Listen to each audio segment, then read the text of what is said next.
भारत को वैश्विक ज्ञान महाशक्ति बनाने के उद्देश्य से राष्ट्रीय शिक्षा नीति 2020 की शुरुआत की गई।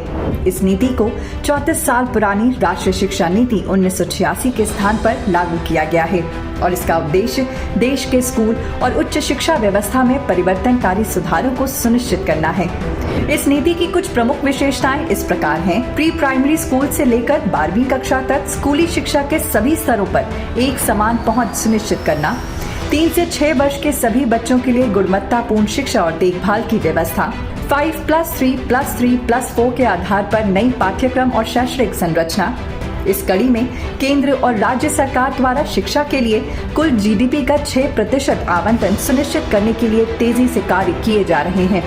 इस दिशा में भारत के शिक्षा क्षेत्र को वित्तीय वर्ष 2023-24 में अब तक का सर्वाधिक 1.12 लाख करोड़ रुपए से अधिक का बजट आवंटित किया गया है। अपनी शुरुआत के केवल 3 वर्षों में ही एनईपी 2020 ने भारत के शिक्षा क्षेत्र में विभिन्न उपलब्धियां हासिल की हैं, जैसे बच्चों के बीच मूलभूत साक्षरता और संख्या गणना कौशल प्राप्त करने के लिए मूलभूत साक्षरता और संख्यात्मकता पर राष्ट्रीय मिशन यानी निपुण भारत की शुरुआत, एक बच्चे की पूर्व साक्षरता, पूर्व संख्यात्मकता, संज्ञानात्मक और सामाजिक कौशल को बढ़ावा देने के लिए एनसीईआरटी द्वारा विद्या प्रवेश नामक 3 महीने का खेल आधारित स्कूल तैयारी मॉड्यूल तैयार किया गया।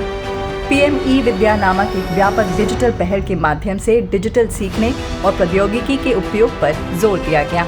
नई शिक्षा नीति का उद्देश्य भारत के आदर्श मूल्यों को आधार बनाकर सभी को गुणवत्तापूर्ण शिक्षा प्रदान करना है, जिससे हम एक समतामूलक और जीवंत ज्ञानवान समाज की दिशा में आगे बढ़ें और भारत एक वैश्विक ज्ञान महाशक्ति के रूप में उभरे।